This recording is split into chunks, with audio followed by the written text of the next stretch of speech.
I have to say there's only one party that has obstructed a fair election for us.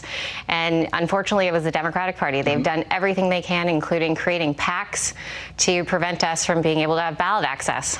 Yeah, it's interesting because you were saying that you could stay in and run the risk of Kamala Harris win, or you could walk and you could join forces with Donald Trump. When you say join forces, Nicole, what do you mean specifically?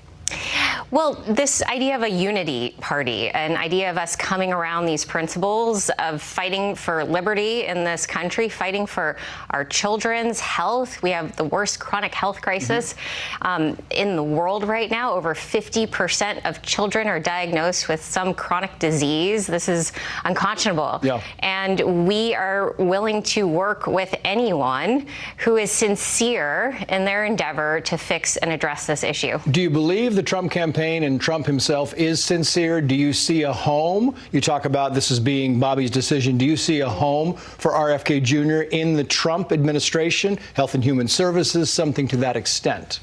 I would fully support it. I would fully support a strong partnership dedicated to this issue.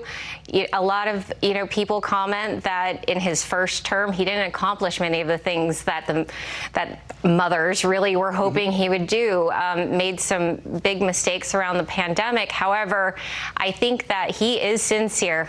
Yeah, I do.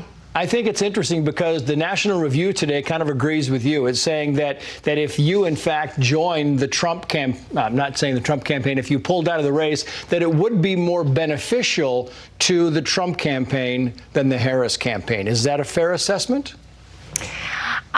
I think that it's a tight race right now. Yeah. I wish that we had had a chance to debate, that we had fair representation in the polls. I wish we had a chance to be on stage, because had we likely would have won this election. Yeah. 71% of Americans want a strong third-party option, and we delivered it in terms of ballot access. Yeah. But they're suing us. The DNC-aligned PACs are suing us to get us off the ballots right now. These are frivolous lawsuits.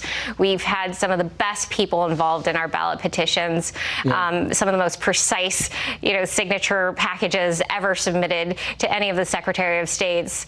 We've overcome so much to get to this point. So to even be contemplating this is tough. It's a really hard decision, and we don't come to this moment lightly. We come to this moment because in every single decision we make, first and foremost, we want to make sure that we are representing the best interest of health and wellness of young people, children, and future generations.